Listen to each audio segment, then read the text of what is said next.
Salve, salve pessoal, tudo bem? Quem fala aqui é o @prof.vinicius, com muito prazer para a gente fazer a correção juntos da prova do TJSP, né? Agora que foi realizada no fim de maio de 2023. Vamos analisar algumas questões de direito constitucional. E a primeira questão é a questão de número 45, que diz lá, ó, sobre as ações constitucionais previstas no artigo 5º da Constituição Federal de 88, assinar a alternativa correta. Então a gente tem algumas questões que vão falar sobre associação legalmente constituída, outras sobre a admissibilidade do habeas datas na hipótese de inviabilidade do exercício de direitos por falta de norma regulamentadora, outra que o autor da ação popular, dono de boa fé, é isento do pagamento de custas, mas está sujeito ao ônus da sucumbência, e outra sobre o habeas data para o processo de retificação de informações contratuais. E também a última aqui, falando que as ações de habeas corpus e IMS, mandado de segurança, sempre serão, sempre serão gratuitas aos atos necessários no exercício da cidadania. Aqui, pessoal, a letra da lei, aqui a gente já tinha que conhecer os remédios constitucionais, né, elencados lá no artigo 5º, em seus incisos, seus parágrafos, seus alíneas e por aí vai, né? E alguma dessas leis, como no caso da lei da ação popular e do mandado de segurança, a gente também deveria conhecer pelo menos um pouquinho, né? Ó, examinando aqui a questão por questão, a gente consegue encontrar alguns erros, por exemplo, as ações de HC do habeas corpus e do mandado de segurança não são sempre gratuitas, né? MS, no caso, né? No habeas data é questão de caráter público e não privado, igual traz a questão. Na ação popular não possui sucumbência. Habeas data? Não cabe quando tem norma regulamentadora. Isso já é o mandado de injunção, né? Por eliminativa, você já conseguiria responder que a primeira questão, a correta, é a alternativa A, que fala sobre associação legalmente constituída e em funcionamento há 2 anos detém legitimidade para propor MS coletivo em defesa do interesse de seus associados. Beleza, pessoal? Já indo para a questão 46, agora sobre a questão da autoridade municipal no período noturno, que pretendia fazer o uso temporário, né, de propriedade particular pertencente a Joaquim, diante de uma situação real de iminente perigo público, mas Joaquim recusou, sustentando a inviolabilidade de domicílio. Muito embora domiciliado em outro imóvel, sobre a situação narrada, sendo a alternativa correta. Aqui, pessoal, essa questão do muito embora domiciliando em outro imóvel, isso é só uma coisa para te fazer pensar em errar a questão.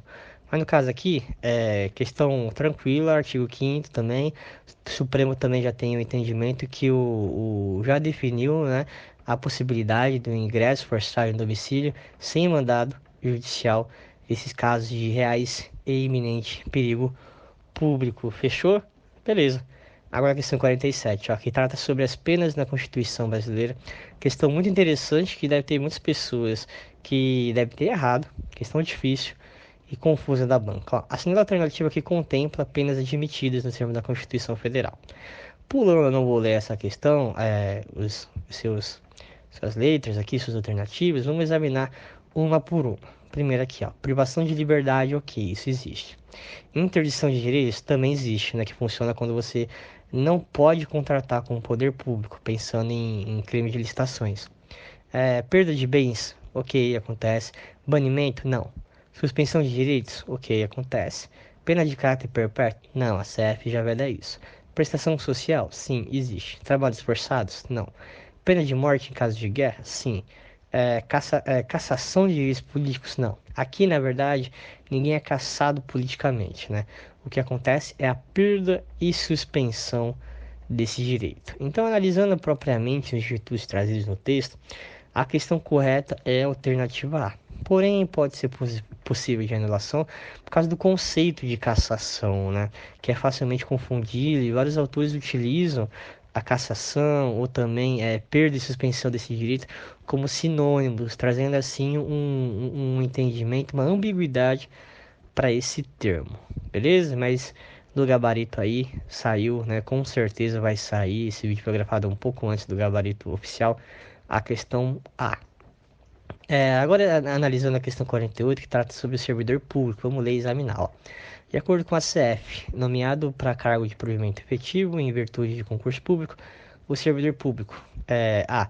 estável com demissão invalidada por sentença judicial, será reintegrado e eventual ocupante de vaga será reconduzido ao cargo de origem com direito à indenização, aproveitando em outro cargo o posto em disponibilidade com remuneração proporcional ao tempo de serviço. B. Após 3 anos de efetivo exercício adquire estabilidade, nada dispõe da CF sobre a necessidade de avaliação especial de desempenho. C. Adquire estabilidade após 2 anos de efetivo exercício após avaliação, poderá perder o cargo mediante procedimento de avaliação periódica de desempenho na forma da lei ordinária, assegurada ampla defesa. E a letra E, estável ficará em disponibilidade em caso de extinção ou declaração de desnecessidade do cargo com remuneração proporcional ao tempo de serviço até o seu adequado aproveitamento em outro cargo. Aqui, pessoal, a gente pode ir também por eliminação. Lembra o artigo 41 da Constituição e seus parágrafos, que com uma breve leitura a gente já consegue eliminar e acertar essa questão. Ó. Essa aqui, né, errada por conta dessa questão do atual ocupante da vaga B. Né? Tá errada porque a CEF fala assim, né, sobre necessidade de avaliação. Não tem a não necessidade, então errado. Não são, na C, né, não são 2, sim 3 anos, já elimina. E a forma da lei complementar e não ordinária. São algumas palavrinhas, algumas menções técnicas que, se você bate o olho na letra fria da lei e na questão da prova, você já consegue eliminar e já consegue saber que a alternativa correta era a alternativa A. Seguinte, agora a questão 49, que trata sobre o regime previdenciário de servidores públicos, conforme a CF 88, né? Aqui eu não vou ler essa questão gigantesca também, mas eu vou examinar questão por questão. Aqui a B, por exemplo, ó, não, o STF decidiu de forma igual, então não poderia ser a B. A C também não, porque é comissão, né? Comissão, os cargos comissionados são estatutários e não seguem o rito normal da Previdência. A D estaria correta, por causa do prazo de 5 anos, né? A emenda constitucional número 20, parágrafo 5º, artigo 40. Aí eu pulei a que está errada também, porque está falando que não há possibilidade de percepção de mais aposentadoria à conta do regime próprio da Previdência Social, e na verdade há sim algumas exceções. Beleza? Mas aqui é uma questão interessante também, porque a regra é que não há, mas a exceção permite. Então, poderia ter alguma anulação? Acho difícil, mas é discutível e pode ser que alguém entre com um recurso por causa dessa questão, né?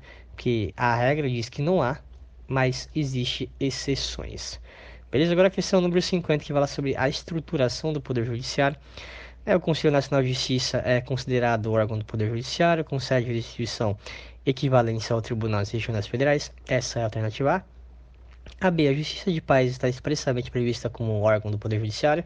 C. A Justiça Desportiva é considerada órgão do Poder Judiciário com autonomia e âmbito nacional de jurisdição. E D. O Tribunal Federal de Recursos tem sede na capital federal e jurisdição sobre todo o território nacional.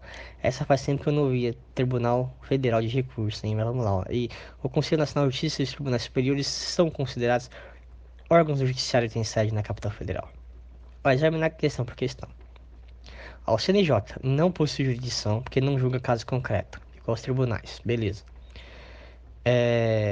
Justiça de Paz não está expressamente como órgão, mas sim em portarias em cada tribunal. Cada estado é responsável por si.